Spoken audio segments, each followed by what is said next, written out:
अनि लीला भाइ हजुर अनि श्रमिक पर्नुभयो हजुर अनि कसरी मनाउनु भयो त हिजो गणतन्त्र दिवस? के को गणतन्त्र दिवस?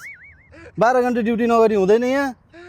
गणतन्त्र दिवस त तिनीहरूलाई लागेको होला नि, जसले सुन व्यापारी गर्छ, हुन्डी व्यापारी गर्छ, सेटिङमा मान्छे ल्याउँछ, अनि त्यस पछाडि मान्छे मारेर जेलबाट निक्लिन्छ, तिनीहरूलाई लागेको होला नि। बरु हजुरको चाहिँ कस्तो भयो भन्नु न। मेरो त बबाल राम्रो भयो। समाजसेवी परियो अनि साइडमा सेटिङ यसो हुन्डी सुन्डीको कारोबार पनि छ। यति दुईटा काम गरेपछि हरेक स्टेजमा स्थान पक्का। हिजो त मजाले खाजा लाएर सम्मान पनि गरे हैन। अनि तपाईँको चाहिँ हरेक ठाउँमा बोलाए पनि हैन। मेरो त कायदा हो। अनि तपाईँको चाहिँ कस्तो भयो? श्रमिकलाई के गणतन्त्र दिवस सबै एकै नाम। अब श्रमिक सँगसँगै यसो कथित समाजसेवी जस्तो बनेर यसो म जस्तो नि गर्नु पऱ्यो क्या। बाहिर यसो देखाउने, भित्र सेटिङ गर्ने, अनि तपाईँले नि स्टेज पाउनुहुन्छ। वरिष्ठ नै हुनु पर्यो नि, सबैजना वरिष्ठ भएर। ल हामी त श्रमिक पर्यो। म गएँ अहिले मेरो त्यहाँ फेरि आज नि सम्मान कार्यक्रम छ, आउनु पर्यो भने म गएँ है त। ल वरिष्ठका दिन छन्। ल ए यस्तै कथित वरिष्ठ समाजसेवीलाई त हो रहेछ नि गणतन्त्र भनेको त।